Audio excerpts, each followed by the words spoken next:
The neurologist said his twin sons had 3 weeks to live. Then he walked into the library, and what he saw there stopped his heart. Both boys laughing, actually laughing, for the first time in 8 months. Michael Hamilton hadn't prayed in 3 years. Not when the market crash wiped out half his fortune. Not when he buried his wife, Rebecca. But the day Dr. Chen said, "The tumors are inoperable. Damien and Philip have maybe 3 weeks." That day Michael felt something break inside his chest. Something that couldn't be fixed with money or power. Damien and Philip. 7 years old. Dying. Glioblastoma had stolen everything. Their energy, their laughter, their ability to run and play. Now it was coming for their lives. Michael stood in the medical suite of his Manhattan penthouse, staring at 2 small bodies in hospital beds, tubes in their arms, monitors beeping, their breathing so shallow you had to lean close just to confirm they were still alive. He'd spent $15 million on treatments. Flown in specialists from Zurich, Tokyo, Boston. Nothing worked. Philip, the quieter twin, opened his eyes. "Dad, are we going to die?" Michael's throat tightened. He knelt beside the bed. "No, son. I promised your mama I'd protect you." But even as he said it, he knew the truth. He was losing them. The next morning, the penthouse felt like a tomb. No one spoke above a whisper. The private chef stopped cooking the boys' favorite meals. The staff moved through hallways like ghosts.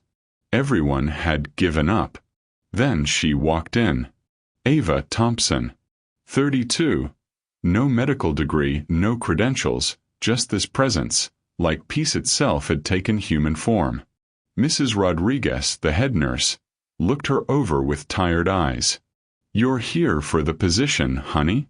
We've had 3 nurses quit this month. This home is waiting for death." Ava's voice was steady. Southern. Warm as summer rain. Then maybe it needs someone who still believes in life. When Michael saw her, he barely looked up from his laptop. "The medical suite is restricted. My sons need quiet." Ava didn't move. "Mr. Hamilton, dying children don't need quiet. They need someone who still sees them as alive." Michael's head snapped up. His jaw clenched. "What did you just say?" "Your sons don't need another person treating them like they're already gone. They need someone who believes tomorrow's coming." Silence fell like thunder. Michael stared at this black woman with nothing. No Harvard degree, no letters after her name, no reason to care about 2 white boys dying in a billionaire's penthouse. But her eyes held something he hadn't seen in months. Hope. "Do what you want," he muttered, turning back to his screen. "Just stay out of my way." Ava walked into the boys' room. 2 hospital beds. White walls. The smell of antiseptic and despair. She took off her gloves, touched Damien's face with her bare hand. Damien's eyes opened. "Who are you?" "Someone who's staying." Philip stirred. "Are you a nurse?" "No, sweetheart. I'm just someone who believes tomorrow's coming." Damien whispered, his voice barely audible. "Everyone looks at us like we're already dead." Ava knelt between their beds. "I don't see death when I look at you. I see 2 warriors. And I'm here to fight with you." That night she sang to them, old gospel hymns her grandmother taught her. "His eye is on the sparrow, and I know he watches me." For the first time in weeks, Damien and Philip slept without nightmares. Ava whispered into the darkness. "I couldn't save you, Isaiah. I couldn't save you, Elijah. But I'll save them." And God, who sees every tear, every covenant, was already moving. But what Michael didn't know was that in 3 days, everything would change. Before we begin, the algorithm brought you here for a reason, but it might never show you this channel again. Don't leave your growth to a random line of code. Secure your spot and subscribe so you never miss the unfair advantage everyone else is looking for. Dr. Chen's hands trembled as he held the scans up to the light. Michael had never seen him nervous before. 3 weeks, the neurologist said quietly. Maybe less. The tumors are too aggressive. They've spread to both frontal lobes. His voice cracked. I'm sorry, Michael. There's nothing more we can do. The medical suite felt smaller after that. 2 hospital beds. Machines humming their death songs. Damien and Philip lay motionless, their small bodies swallowed by white sheets. 7 years old and dying. Dad! Philip's voice was barely a whisper. Are we going to die? Michael's chest collapsed. He knelt beside the bed, forced his mouth to form words he didn't believe. No, son. I won't let that happen. But the lie tasted like ash. The penthouse transformed overnight. Staff moved through hallways like mourners at a wake, their whispers sharp as broken glass. The chef stopped cooking. The cleaners avoided the medical suite entirely. Everyone was preparing for the inevitable. Then Ava Thompson walked through the door. Mrs. Rodriguez met her in the foyer, exhaustion carved into every line of her face. You're here for the position? Honey, 3 nurses quit this month. This home is waiting for death. Ava's smile was soft but unshakable. Then maybe it needs someone who still believes in life. Michael barely glanced up when she entered his office.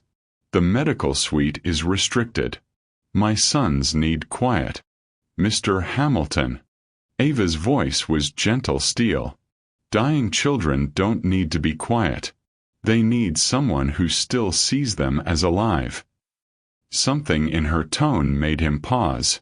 He waved her away. Do what you want. Ava walked into the boys' room. She removed her gloves, touched Damien's face with her bare hand. His eyes opened, confusion flickering across his features.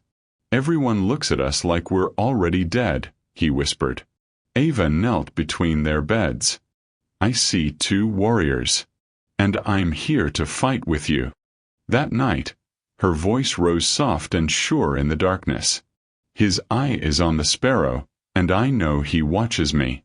For the first time in weeks, Damien and Philip slept peacefully. Ava pressed her forehead against the rail of Philip's bed. Isaiah, Elijah, she whispered. I couldn't save you. But I'll save them. I promise. Michael woke to music. Not the quiet hum of machines, but gospel. Loud, joyful, pulsing through the penthouse like a heartbeat. Kirk Franklin's voice declaring victory over death itself. He threw on his robe and stormed toward the medical suite. The door stood open. Sunlight poured through windows that had been covered with blackout curtains for months. And there, impossible, Damien and Philip were sitting up, clapping weakly to the rhythm. Ava stood between their beds, hands raised, singing along. What the hell is this? Michael's voice cut through the music. They need rest, not this circus. Ava lowered the volume but didn't turn it off. They've been resting toward death, Mr. Hamilton. Maybe it's time they live toward life. Over the next 2 days, she broke every rule. Each morning, she disconnected the monitors for an hour. Let them be boys, not patients, she told Mrs. Rodriguez, who watched with horrified fascination. She wheeled them onto the terrace, let wind touch their faces, let sunshine warm their skin. Dr. Chen arrived for his weekly checkup on day 5. He examined the boys in silence, his frown deepening with each test. Their neurological responses are improving, he said finally, looking at Michael with confusion. That shouldn't be possible without treatment. Michael said nothing.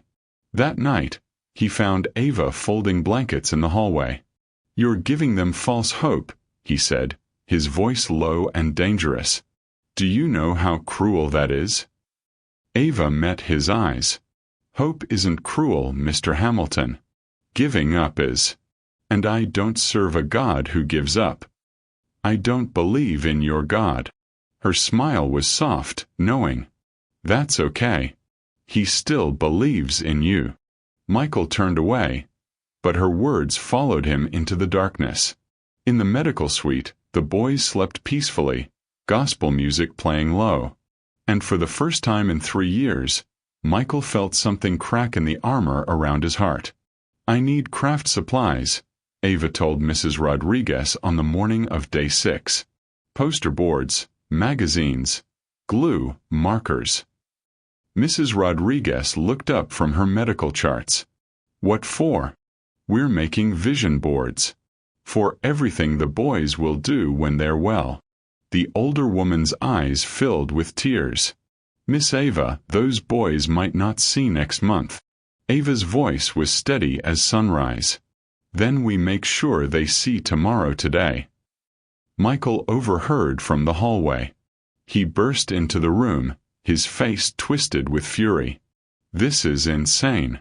You're torturing them with dreams they'll never live. Ava didn't flinch. No, sir, what's torture is treating them like corpses while their hearts still beat. You don't know what it's like to watch someone you love die. His voice cracked, raw with grief. For a moment, something flickered across Ava's face. Pain, deep and ancient. You'd be surprised what I know, Mr. Hamilton. The words hung between them. Truth wrapped in silence. Michael stormed out, but Ava continued. She brought stacks of magazines, bright poster boards, scissors that hadn't been used in years. The boys came alive with possibility. Damien pointed to a soccer player mid-kick. That's gonna be me, Miss Ava. Philip found a picture of a microscope. I'm gonna be a scientist. Gonna find cures. One afternoon, Ava wheeled them to the library. The door had been locked since Rebecca died, but Ava had somehow gotten the key. Sunlight streamed through tall windows. The boys laughed as they cut and pasted, building futures from paper and hope. In his office, Michael watched the security feed. His sons actually laughing, actually dreaming. His hand trembled on the desk. Something inside him cracked wider, letting in light he'd forgotten existed. He turned away from the screen, pressing his palms against his eyes. But he couldn't unsee it. They were building tomorrows. And part of him desperately wanted to believe. On the morning of day 9, Damien stood up. Not for long, maybe 10 seconds, but he stood. Ava was reading to them when he pushed himself off the bed, swaying like a newborn colt. I wanted to reach the book myself, he said, taking 3 trembling steps before his legs gave out. Ava caught him, tears streaming down her face. Thank you, Jesus, she whispered. Thank you. Michael called Dr. Chen immediately, his voice caught between panic and something he was afraid to name. Hope. The scan results came back that afternoon. Dr. Chen stared at the images for a full minute before speaking. The tumors. They're not growing. In fact, there's slight reduction in the left frontal lobe mass. What does that mean? Michael's heart hammered against his ribs. Michael, in 30 years of oncology, I've never seen glioblastoma behave this way without treatment. Dr. Chen looked at him with something like awe. I'm saying something is happening that I can't explain. Don't change anything. That night, Michael couldn't sleep. At 2 a.m., he walked to the medical suite. Ava sat between the boys' beds, Bible open in her lap, lips moving in silent prayer. Why are you still awake? He asked quietly. I promised God I'd stand guard. So I stand guard. Michael sat down across from her. Who are you, really? Her eyes held oceans of pain. Just someone keeping a promise. To who? To the 2 souls I failed. I won't fail again. He wanted to ask more, but something in her face stopped him. Instead, he sat in the silence, watching his sons breathe. Later, alone in his room, Michael looked at the ceiling. His lips barely moved. If you're listening, help them. It wasn't much, but it was a prayer. Michael woke to empty beds. Panic seized his chest like a fist. He ran through the penthouse, his voice tearing through the silence. Where are they? Where are my sons? Mrs. Rodriguez appeared in the hallway. The library, Mr. Hamilton. With Miss Ava. The library. The room he'd locked 3 years ago and never entered again. He threw the door open. Sunlight poured through tall windows. Vision boards covered every surface. Explosions of color and possibility. At the oak table, Damien and Philip sat with crayons, their faces bright with concentration. Dad, look. Philip held up his drawing. I'm drawing our beach house for when we're better. Miss Ava says we're gonna run on the beach and build the biggest sandcastle. Damien added, grinning. Michael stood frozen. Rebecca used to read to them here every Sunday morning. Right there by the window. He could almost hear her voice. They needed more space to dream, Ava said quietly. I hope it's okay. I locked this room. His voice broke. After she died, I couldn't be in here. Mom used to tell us stories here, Damien said softly. Remember, Dad? Michael's knees gave out. He sank into a chair, and the boys crowded around him. Will you help us finish, Daddy? He looked at their faces, still pale, still bald but alive. Hoping. With trembling hands, he picked up a crayon. They spent an hour building futures on paper. Soccer fields. Laboratories. Family vacations. After the boys rested, Michael stayed behind, staring at their dreams scattered across the table. Ava returned, began cleaning up. My wife died in this room, he whispered. Brain aneurysm. The boys were 4. I found her right there. He pointed to the floor by the window. I locked it because I couldn't face the memories. Couldn't face how much I'd lost. Ava sat across from him. And now I realize I've been so afraid of losing them that I've already let them go. He covered his face, shoulders shaking. I don't know how to do this. How to hope when everything says it's pointless. Ava reached across the table, took his hand. You do it 1 minute at a time, Mr. Hamilton. You just keep showing up. And for the first time since Rebecca died, Michael let himself cry. Ava didn't speak, didn't move. She just held the space for his grief. Outside, Manhattan glittered in the twilight. Inside, a father began to heal. Chapter 6. The Future Day Miracle. Michael woke with dread coiled in his stomach. 3 weeks ago, Dr. Chen had given them 3 weeks. Today was day 21. The deadline. His sons were still alive. He walked to the library and stopped. Balloons covered the ceiling. Streamers in every color draped the walls. A banner stretched across the window. Our future starts today. The boys' vision boards lined the tables like prophecies. In the center sat a cake, half decorated like a soccer field, half like a microscope. What is this? His voice came out rough. Ava turned, wearing a Sunday dress, her hair pulled back. It's Future Day. Your sons are still here. That's worth celebrating. The doors opened. Damien and Philip rolled in wearing matching button-up shirts, the first time out of hospital gowns in months.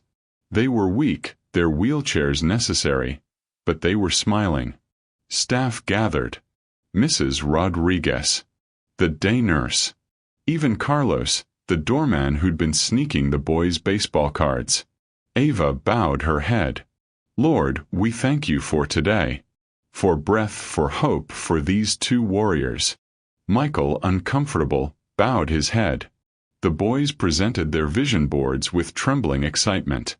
"This is what we're gonna do, Dad." Damien pointed to his soccer collage. "I'm gonna play center forward and score the winning goal." Philip touched his science images. "I'm gonna find the cure for what we had so no other kids get sick." Michael's throat closed. He couldn't speak. 21 candles flickered on the cake, one for each day they'd survived past the deadline. Ava smiled. "Make a wish for your future."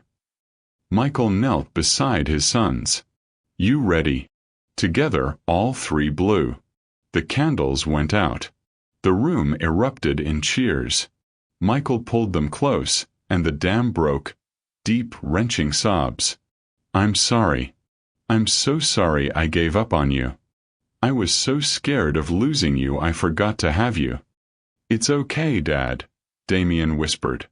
"We're still here." Philip pressed against him. "Miss Ava says every day is a miracle." Through tears, Michael looked at Ava. "Thank you. Thank you for giving us today." Ava wiped her eyes, pointed upward. "It's not me, Mr. Hamilton. It's him." And surrounded by balloons and impossible hope, Michael understood. Faith isn't about certainty. It's about showing up when there's no reason left, except love. 2 days later, the storm came. Thunder shook the windows. Lightning split the Manhattan sky. By 11 p.m., the power went out. The emergency generator sputtered to life, its hum uncertain.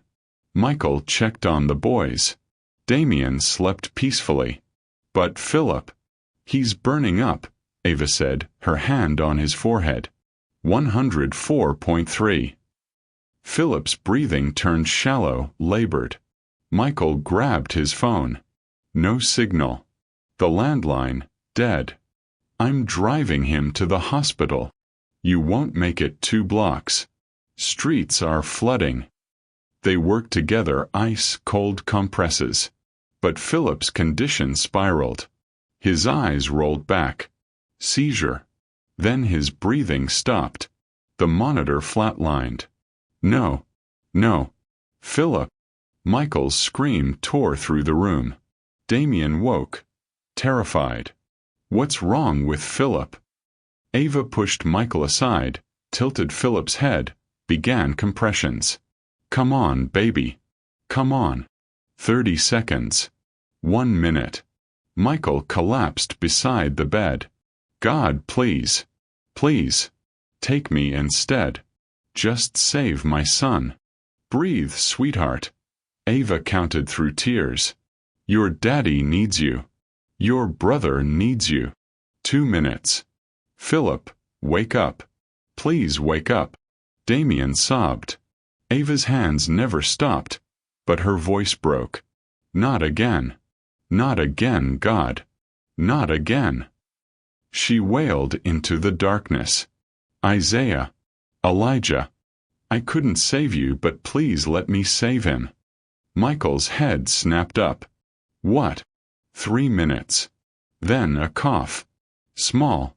Weak. Philip's chest rose. His eyes fluttered open. "Philip. Oh God, Philip." Michael pulled him close, sobbing into his hair. "You're here. You're still here. Dad." Philip's voice was barely audible. "I saw them. 2 boys. They looked like me and Damien. They said Miss Ava sent them to bring me back." Everyone froze. Michael looked at Ava, collapsed in the chair, shaking. "You called them Isaiah and Elijah. Who are they?" She couldn't speak through her tears. Finally, "My sons. They were 6. Twins. Glioblastoma. 4 years ago. Oh God, Ava. I held them just like this. I did compressions just like this. But they didn't come back." Her voice shattered. "They didn't come back." She looked at Philip alive. "That night, I made a covenant with God. I couldn't save my babies, But I'd never let another child fight alone. I'd stand guard. I'd believe when no one else would. Michael reached out, took her hand. You kept your promise. You saved him. You saved all of us. It wasn't me. It was never me. It's him. It's always been him. Outside, the storm began to break. Inside, lit only by battery-powered lamp, 3 souls understood. Healing isn't just for the dying. It's for the living who've forgotten how to believe. Michael didn't return to his office downtown. For the first time in his career, work became secondary. He stayed home, present for breakfast, reading sessions, physical therapy exercises. He was clumsy at first, didn't know how to just be a dad without fixing something. But the boys didn't care. They just wanted him there. Dad, can you just sit and build with me? Damien asked one afternoon. Lego pieces spread across the floor. Michael's eyes filled. I'd love to, son. Weekly scans showed continued improvement. The tumors were shrinking. Dr. Chen shook his head in wonder. Michael, I've submitted this case to 3 medical journals. This is beyond remarkable. It's not medicine, doctor. It's something bigger. One afternoon, Michael found Ava in the hallway organizing medical supplies. I owe you more than my son's lives. I owe you mine. You don't owe me anything. You taught me how to hope again, how to pray, how to be again. Ava's eyes filled with tears. You taught me that my suffering had purpose, that Isaiah and Elijah's lives and deaths meant something. Will you tell me about them? They sat, and Ava shared. Her son's laughter, their favorite songs, how she sang to them until the very end. I thought I'd never forgive God for taking them. But then he sent me here. And I realized. He didn't take them. He gave them to me. Every day I had was a gift. Michael's voice was soft. Rebecca used to say that. Every day is a gift. They sat in comfortable silence, the afternoon light golden through the windows. That evening, Michael took the boys to the rooftop garden. Another locked space now reopened. Sunset painted Manhattan in shades of fire. Damien and Philip sat on either side of him, watching the city glow. Dad, are we gonna be okay? Philip leaned against his shoulder. Michael had learned not to lie, not to give false promises. I don't know everything, son. But I know we're together. And I know someone bigger than us is watching over you. You mean God? Damien asked. Michael smiled. Yeah, I mean God. They sat together as the sky turned purple and orange. Michael closed his eyes, and this time the prayer came easily. Thank you. For today. For them. For second chances. For Ava. Just, thank you. The wind carried his words upward into the evening. And somewhere, somehow, 2 little boys named Isaiah and Elijah smiled. Their mama's love hadn't ended with their deaths. It had multiplied, flowing through her hands into another set of twins, another desperate father, another impossible miracle. Love never dies.